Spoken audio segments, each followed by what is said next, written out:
In the middle of the night, surrounded by nothing but silence and the thick, humid air of rural Karnataka, a boy lies still, eyes wide open, gasping for breath.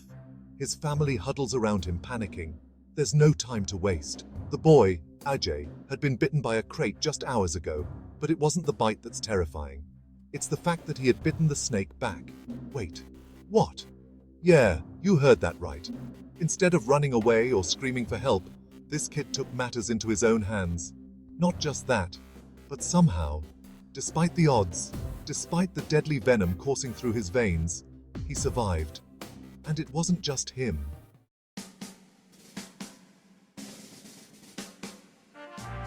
Across this vast region, where the scorching sun beats down on farmlands, where children play in tall grass and farmers harvest crops, venomous snakes lurk. But against all odds, people have faced these life and death encounters with sheer guts and unthinkable decisions, like biting a snake back or continuing to work after a bite, because in a place where hospitals are miles away and anti-venom costs more than a family makes in a month, survival is not just about luck, it's about choices. It's about sacrifice. You think that's wild?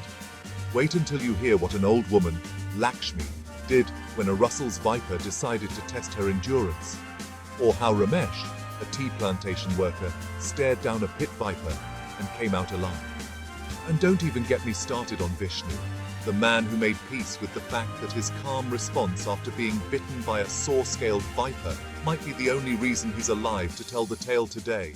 It's almost laughable, right?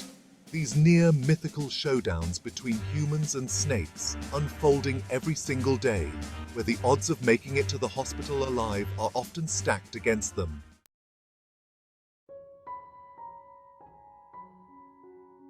But it's more than just survival. It's about the crushing cost of anti-venom, the lack of access to healthcare, and the constant dance with danger that these villagers face. You'll laugh, you'll gasp, but by the end, you'll understand why surviving a snakebite in these parts is nothing short of miraculous.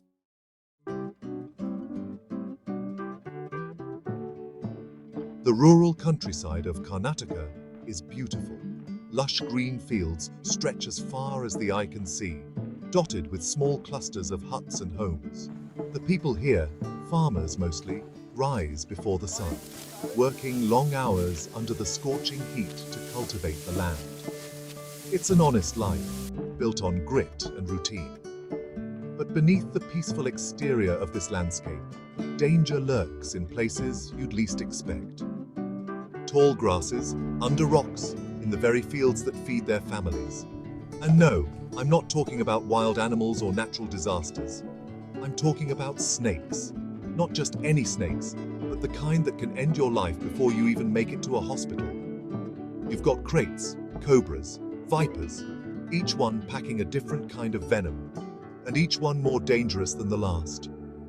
Now you might think, okay, so if people live in an area like this, surely they're prepared, right?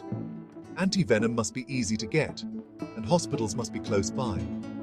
But here's where things get complicated.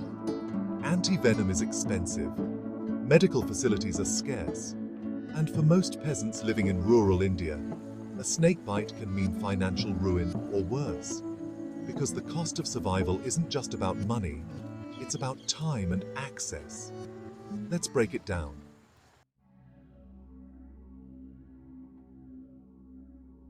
For people like Ajay, a young farmhand who lives in a small village surrounded by forest, a snakebite is just one of many risks you face daily. Imagine waking up before dawn to head out to the fields, your sandals barely offering protection against the dew-covered ground. You bend down to tend to the crops, and that's when it happens. A crate strikes. Its bite? Barely noticeable at first, but within hours, paralysis sets in and death creeps closer. And what does Ajay do when he feels that sharp sting on his leg? He bites back. Yeah, you read that right. This kid, instead of running for help or yelling, grabs the snake and sinks his teeth into it. Maybe it's shock, maybe it's instinct, but somehow, Ajay survives. He's one of the lucky ones, sure, but that's not the whole story. The truth is, his family had to beg, borrow, and nearly steal to get him to the hospital in time. Anti-venom costs a small fortune in these parts, more than most families make in a month. And for many peasants, that's just the beginning of the struggle. In rural Karnataka, the nearest hospital could be miles away, and getting there on time is often a gamble. For someone like Ajay, survival meant not only battling venom, but battling the clock and the financial burden that comes with emergency medical care.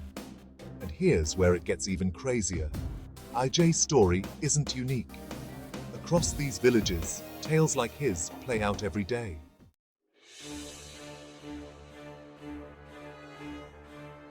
Let's talk about Vishnu, another villager who found himself face to face with death.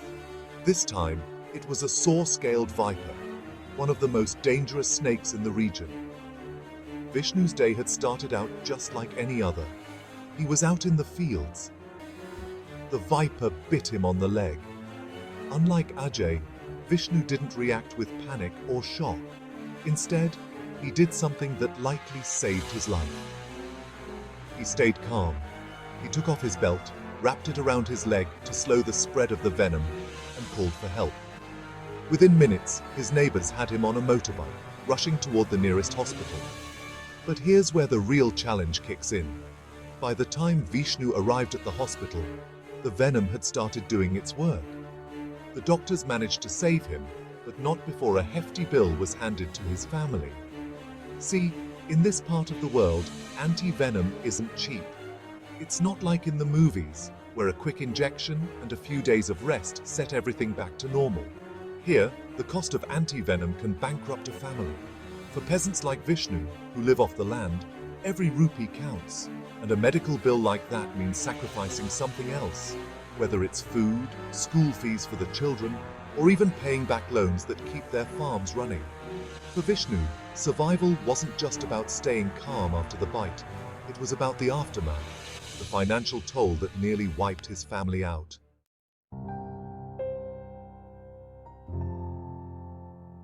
Let's zoom out for a second. Vishnu's calm reaction saved him, sure. But what about the old woman named Lakshmi? She wasn't so lucky when she came face to face with a Russell's viper. Lakshmi had spent her whole life in the village. She knew the dangers. But on that fateful morning, as she was collecting water from the stream, the viper struck without warning. Now, Russell's vipers are known for their brutal venom. It can cause internal bleeding, kidney failure, and paralysis. Lakshmi's family rushed her to the hospital. But here's the thing. Just like Ajay and Vishnu, the real battle started after the bite. Lakshmi's family had to scrape together every bit of savings they had, sell some livestock, and even take out a loan to cover the cost of the anti-venom and her stay at the hospital. And here's the kicker. She survived, but not without losing almost everything. For peasants like Lakshmi, surviving a snakebite often means starting over from scratch, because the cost of staying alive can strip them of everything they've worked for. It's a harsh reality that the villagers of Karnataka face every day. While snakes like krates, cobras, and vipers stalk the land, ready to strike, the real danger might just be the crushing cost of medical care, the lack of access to proper healthcare, and the never-ending struggle to survive in a world that's stacked against them.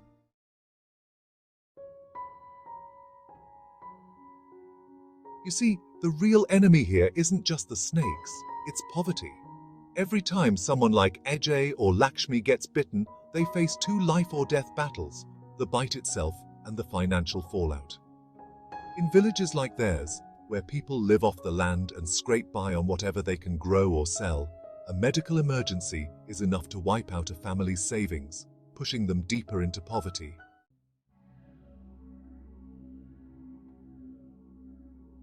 Take Ramesh, a tea plantation worker.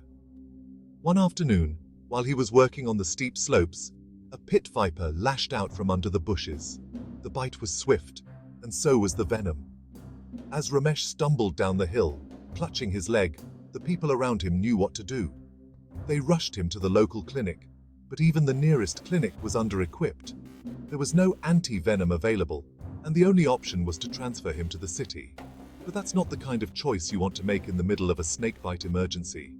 The clock was ticking, and Ramesh's family was faced with a brutal decision: pay for transport to the city, or pray that he made it through the night. In the end, they borrowed money, sold off some of their tea crop, and somehow managed to get him to the city hospital in time. Ramesh survived, but just like Vishnu and Lakshmi, his family was left with a mountain of debt.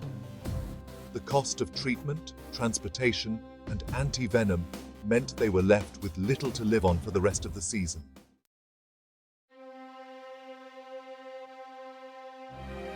Take Manju, for example. Manju was a mother of two, living in a small village on the outskirts of a dense forest. She was the type of person who never let the dangers around her get in the way of living her life. She knew the risks, of course. Everyone did. But she believed that if you were careful, if you stuck to the well-worn paths and avoided the brush, you'd be fine. Then one evening, as she was walking home from the market, a cobra, silent and lethal, struck from the shadows. The bite hit her in the ankle. The pain was immediate and sharp. But here's where things get wild. Manju didn't collapse. She didn't scream for help. Instead, she limped her way home, hoping that by some miracle, she'd make it through the night. And why? Because she couldn't afford the hospital bill. That's right, she'd rather gamble with her life than bankrupt her family. In the end, her family had no choice but to rush her to the hospital when her condition worsened. And although she survived, it came at a cost. Manju's family was left struggling under the weight of the debt they had to take on to save her life. The cost of anti-venom, hospital fees, and transport was overwhelming. And just like Ramesh and Vishnu, her family had to make sacrifices that would affect them for years to come.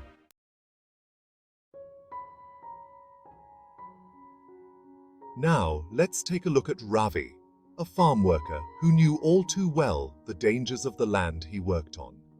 Ravi had been bitten not once, but twice, by venomous snakes in his lifetime.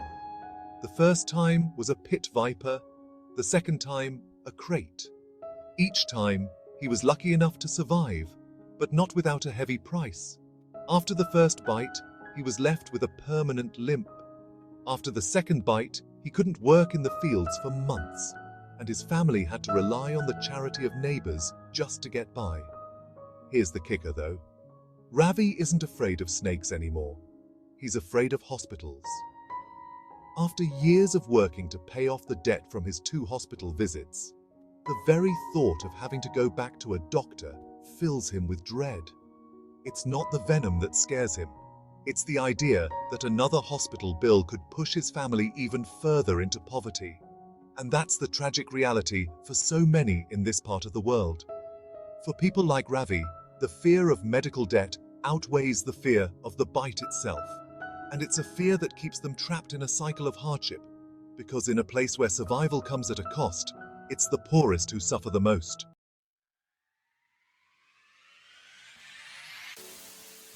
While we've talked a lot about those who have faced snake bites head-on, there's another side to this story that often gets overlooked. The unsung heroes of these villages who dedicate their lives to helping others survive. People like Shiva, a local healer who has made it his mission to treat snakebite victims in the village before they reach the hospital. Shiva doesn't have formal medical training, but what he does have is experience. Years of living in snake-infested areas have given him a deep understanding of the local wildlife, and he's seen more snake bites than most doctors in the nearest city. Over time, he's developed his own methods of treating victims in the critical moments after a bite. Now, don't get me wrong, Shiva's methods aren't a substitute for anti-venom, but in a place where time and money are both in short supply, his interventions can make the difference between life and death. In some cases, he's able to stabilize patients long enough to get them to a hospital. And in others, he provides first aid that can slow the spread of venom until proper treatment is available. But here's the thing, Shiva's work isn't easy. He's often met with skepticism from villagers who would rather rely on traditional medicine, and his efforts are constrained by the fact that he can't offer the one thing that's most needed: anti-venom. Despite this, Shiva continues to help, even when his efforts go unrecognized. Shiva is just one of many local heroes who fill in the gaps where the healthcare system falls short. Their contributions often go unnoticed, but for the people they help, they are a lifeline in an otherwise bleak landscape.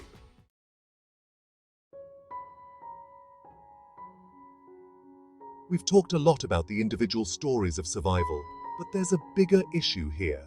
The systemic failures that make snakebite fatalities and injuries so prevalent in rural India. See, snakebites in these regions aren't just a medical issue, they're a social and economic issue.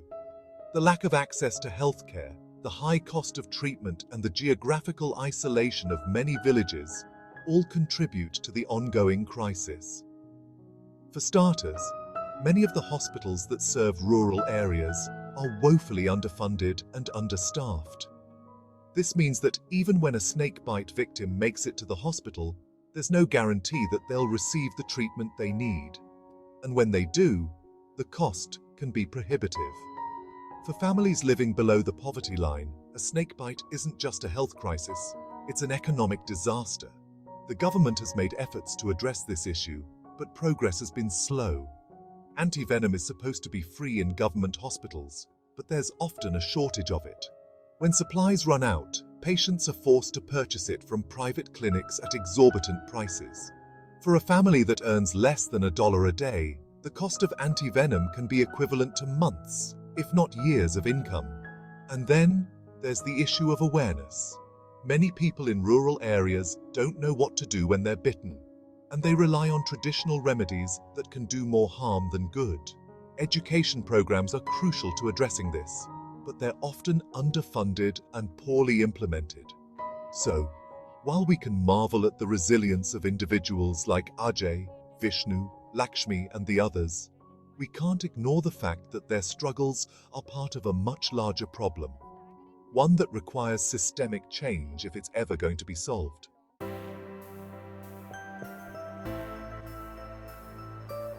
Despite all the challenges, there are glimmers of hope.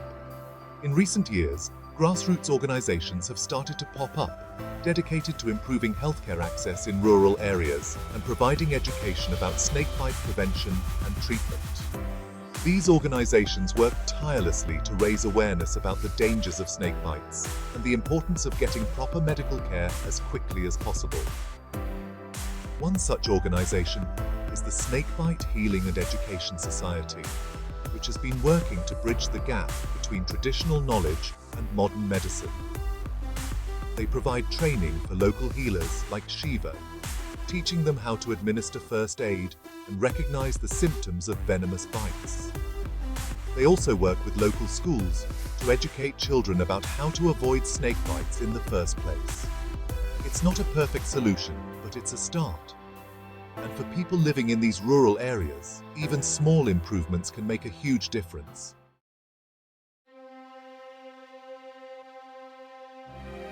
At the end of the day, the people of rural Karnataka continue to live their lives in the shadow of danger.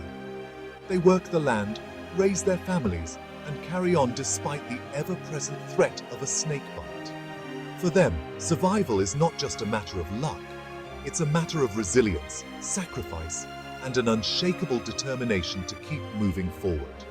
The stories of Ajay, Vishnu, Lakshmi, and all the others are just a glimpse into the daily struggles that millions of people face. Their tales of survival are a testament to the strength of the human spirit, but they're also a sobering reminder of the challenges that still need to be addressed. The fight against snake bites is far from over. But with continued efforts from grassroots organizations, local heroes like Shiva, and the resilience of the people themselves, there is hope that one day the story of snake bites in India will be one of triumph rather than tragedy.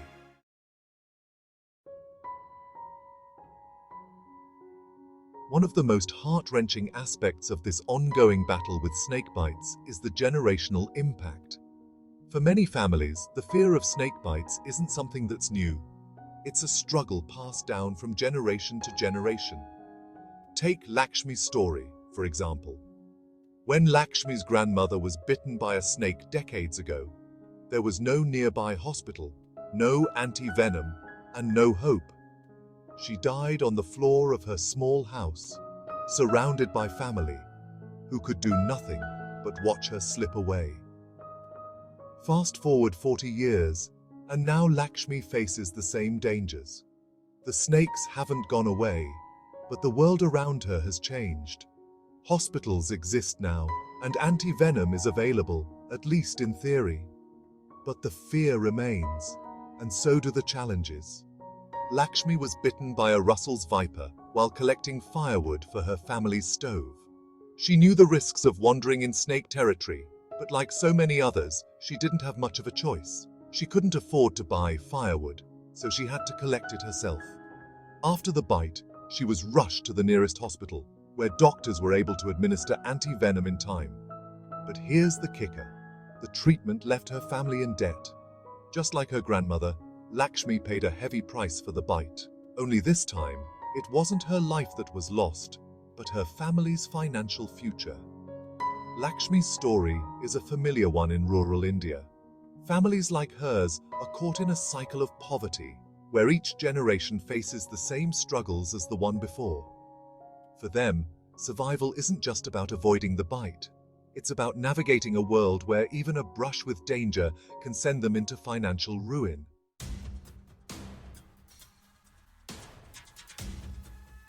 Speaking of financial ruin, let's talk a bit more about the crushing weight of medical debt.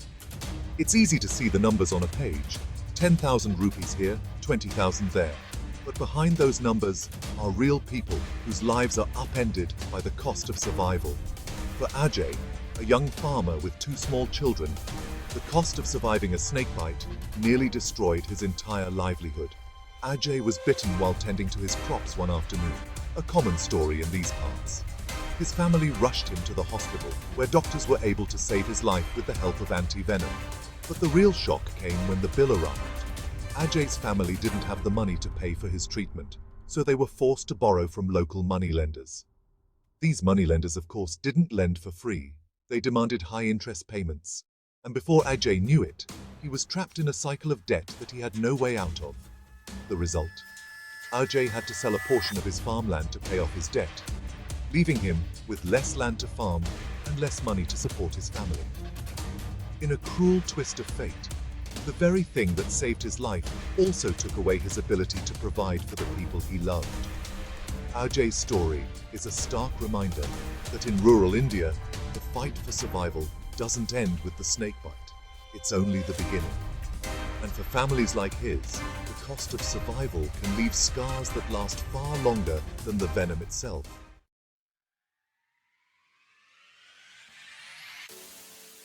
In the face of such overwhelming challenges, it would be easy for these rural communities to lose hope. But amidst the struggles, there are unsung heroes who work tirelessly to make life a little bit easier for everyone else. They're the people who step in when the healthcare system falls short, who use their knowledge and experience to help those around them. Ramesh, for instance, has become something of a legend in his village.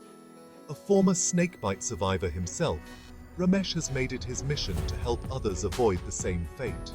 He spends his days traveling from village to village, educating people about the dangers of snakebites and teaching them what to do in case they get bitten. Ramesh doesn't have much formal education, but what he does have is first-hand experience. He knows which snakes are the most dangerous, where they're most likely to be found, and how to avoid them. He's also learned a few things about how to treat a snakebite in the crucial moments before a victim can get to a hospital. His knowledge has saved countless lives over the years, and he's become a trusted figure in the community. But here's the thing, Ramesh's work isn't easy. He's often met with resistance from villagers who are skeptical of modern medical practices, and he doesn't have the resources to reach everyone who needs his help. Despite this, he continues to do what he can, traveling long distances on foot to spread the word about snakebite prevention and treatment. Ramesh is just one of many local heroes who fill in the gaps left by the healthcare system. They're the ones who step up when the system fails, and their efforts are often the difference between life and death for those they help.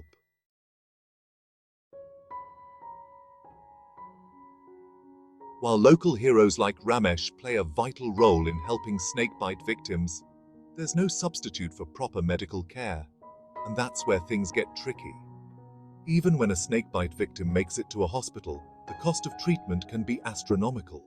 You see, in theory, anti-venom is supposed to be provided free of charge in government hospitals. But in reality, there are often shortages of anti-venom, and when supplies run out, patients are forced to purchase it from private clinics at inflated prices. For Vishnu, a young man from a small farming family, the cost of anti-venom was almost too much to bear. Vishnu was bitten by a crate while working in the fields one afternoon. His family rushed him to the nearest hospital, but when they arrived, they were told that the hospital had run out of anti-venom. The only option was to buy it from a private clinic, where the price was 10 times higher than what it would have been at the hospital. Vishnu's family didn't have that kind of money, but they had no choice. They had to buy the anti-venom or risk losing Vishnu's life. In the end, they managed to scrape together enough money to buy the anti-venom, but it left them in serious financial trouble. Vishnu survived, but his family was left to deal with the fallout of the debt they had taken on to save his life. It's a story that plays out time and time again in rural India. Families forced to choose between life and financial ruin. For those who survive, the cost of healing can be almost as devastating as the snakebite itself.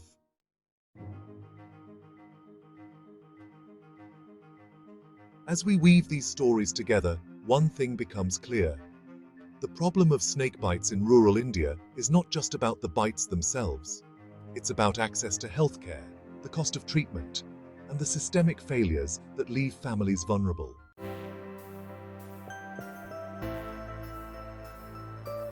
The government has taken steps to address the issue, but there's still a long way to go.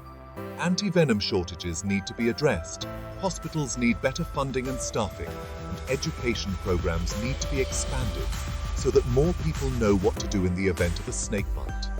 But change doesn't just happen from the top down, it also happens from the ground up. Grassroots organizations and local heroes like Ramesh are already making a difference, and with more support, they can do even more.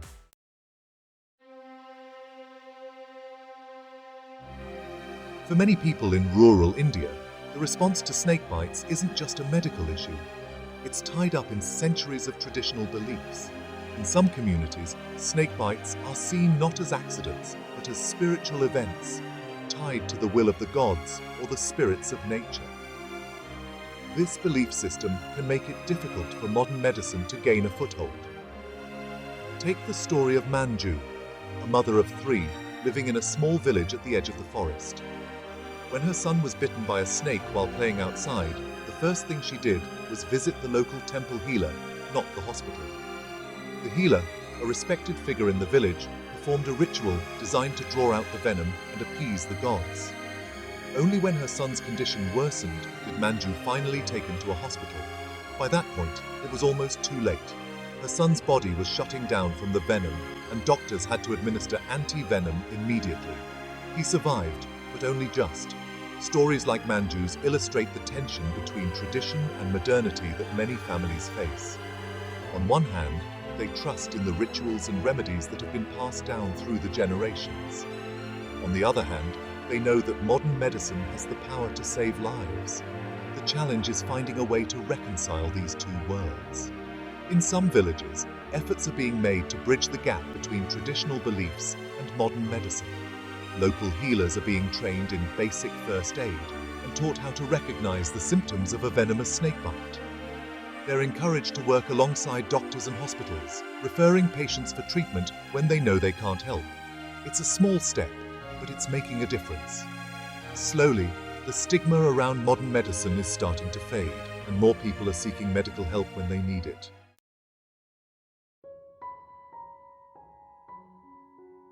No discussion about snakebites in India would be complete without talking about the politics of healthcare.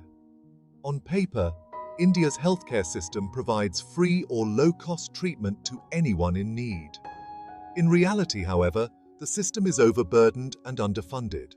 Hospitals are often understaffed, and anti-venom is in short supply, especially in rural areas.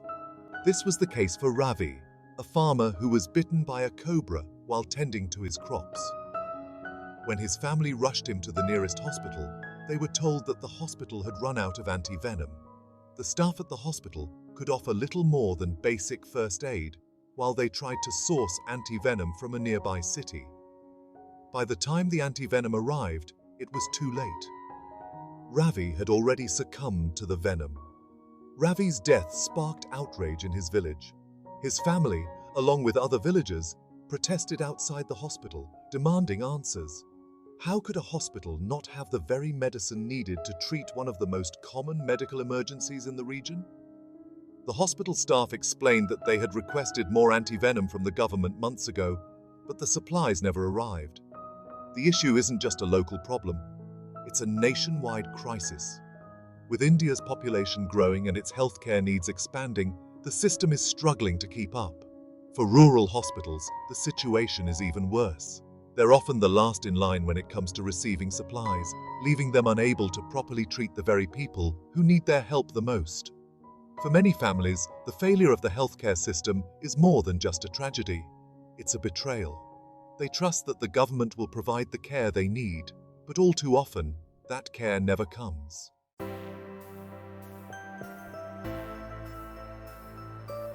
In the face of all these challenges, there's a growing movement to raise awareness about the dangers of snakebites and the importance of early treatment. Organizations like the Snakebite Healing and Education Society are working to educate both rural communities and government officials about the snakebite crisis.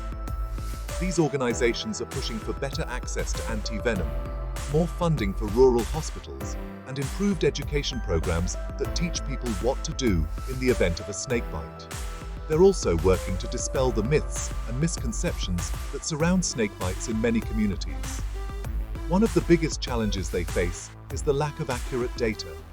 Many snakebites go unreported, especially in rural areas where people are more likely to seek treatment from traditional healers. Without accurate data, it's difficult to convince the government to allocate the resources needed to tackle the problem. But despite these challenges, the movement is gaining momentum. More and more people are starting to speak out about the issue, and there's a growing sense that something needs to be done. One of the key figures in this movement is Dr. Suresh, a physician who has spent years working in rural hospitals across India. Dr. Suresh has seen the devastating effects of snakebites up close, and he's become a vocal advocate for change. He's pushing for better training for doctors and nurses, more funding for anti-venom research, and improved healthcare infrastructure in rural areas. Dr. Suresh knows that the fight won't be easy, but he's determined to make a difference. Every life lost to a snakebite is a life that could have been saved, he says. We have the knowledge, the technology, and the resources. We just need the will to act.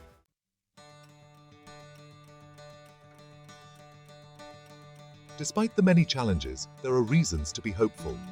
Recent advances in medical research have led to the development of more effective anti-venoms, and efforts to improve healthcare infrastructure in rural areas are starting to gain traction. In some states, local governments have partnered with non-profit organizations to create snakebite education programs that teach people how to avoid snakebites and what to do if they're bitten. These programs are already showing promising results, with fewer snakebite deaths being reported in areas where the programs have been implemented. There's also growing international attention on the issue.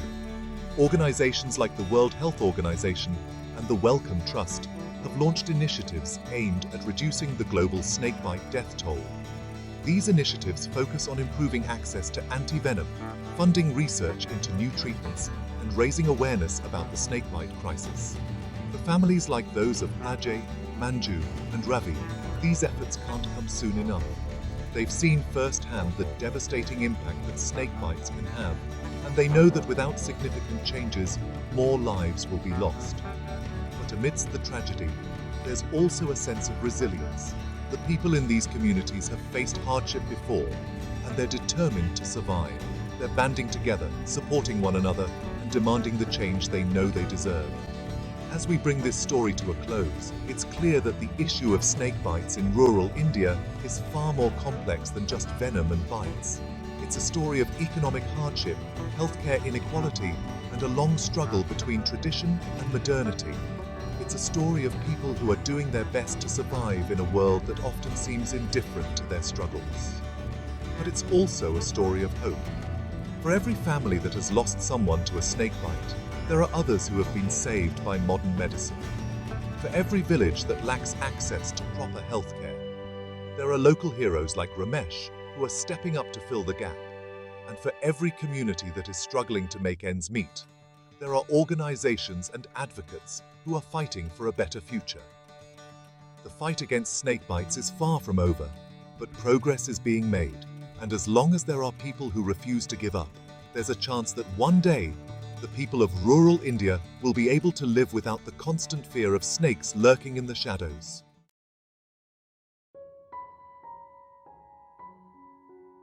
As we've seen in the stories of victims like Ravi, one of the biggest barriers to effective snakebite treatment in India is the overburdened healthcare system.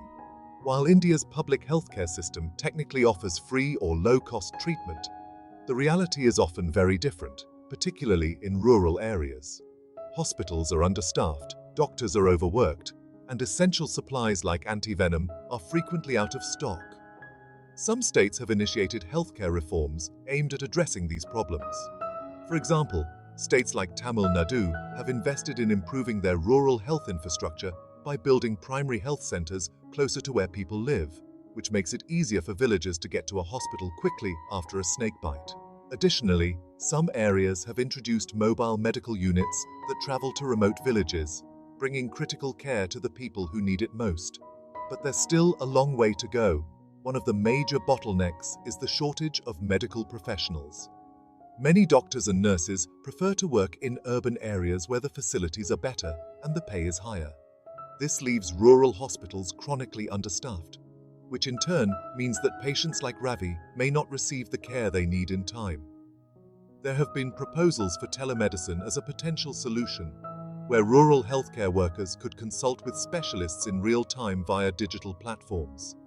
This is especially useful for snakebites, where quick diagnosis and treatment can make the difference between life and death. However, the lack of infrastructure, especially in terms of reliable internet and electricity in some rural areas, makes this solution difficult to implement on a large scale.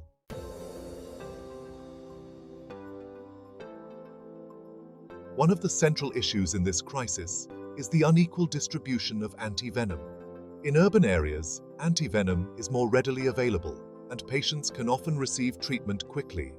But in rural areas, hospitals frequently run out of stock, and getting anti-venom from a larger city can take too long to save the patient. One of the reasons for this disparity is that anti-venom production in India is limited.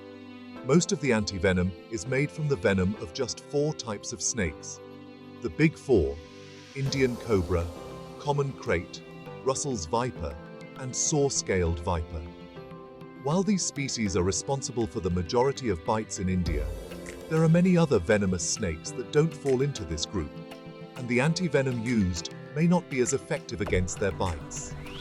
This has led to calls for more research into developing region-specific anti-venoms, tailored to the snakes found in different parts of India. In addition to production issues, there's the challenge of cost. While anti-venom is supposed to be provided free of charge at government hospitals, the costs of distribution, storage, and administration are often passed on to patients. For families living on less than $2 a day, even a small fee can be a huge financial burden, leading them to delay treatment or seek out traditional remedies first, as we saw in Manju's story. There are efforts underway to improve anti-venom distribution. For instance, the World Health Organization has identified snakebites as a neglected tropical disease, which has drawn more attention and funding to the issue. International non-profits are working with the Indian government to establish anti-venom banks in rural areas, ensuring that hospitals always have enough stock on hand.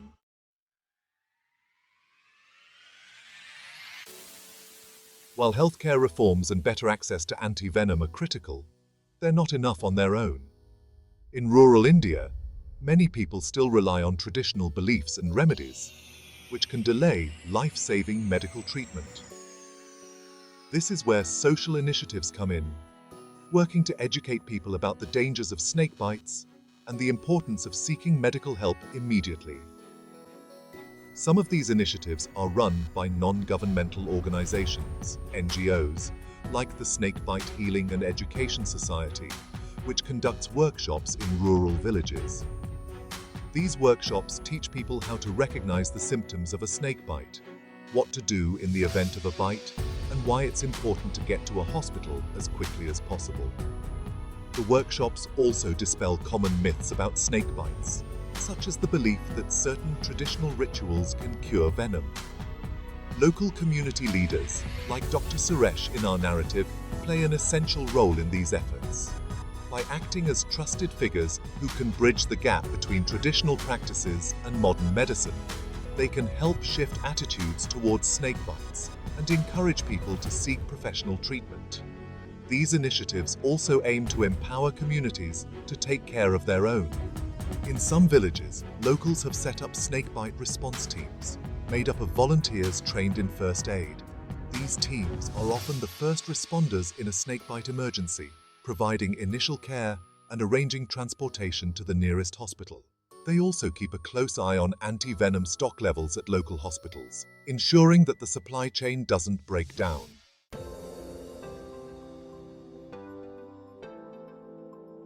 In the end, the fight against snake bites in rural India is a multifaceted one. It requires improvements in healthcare infrastructure, better access to anti-venom, and a shift in cultural attitudes toward traditional remedies and modern medicine. But most of all, it requires political will from both the Indian government and the international community. Progress is being made, but there's still much work to be done. In the future, we can hope for a healthcare system that is better equipped to handle snake bites, where families don't have to choose between seeking treatment and paying for food, and where the deadly legacy of snake bites is finally consigned to the past. Until then, communities like those in Karnataka will continue to fight, fighting for their lives, for their families, and for a future without fear.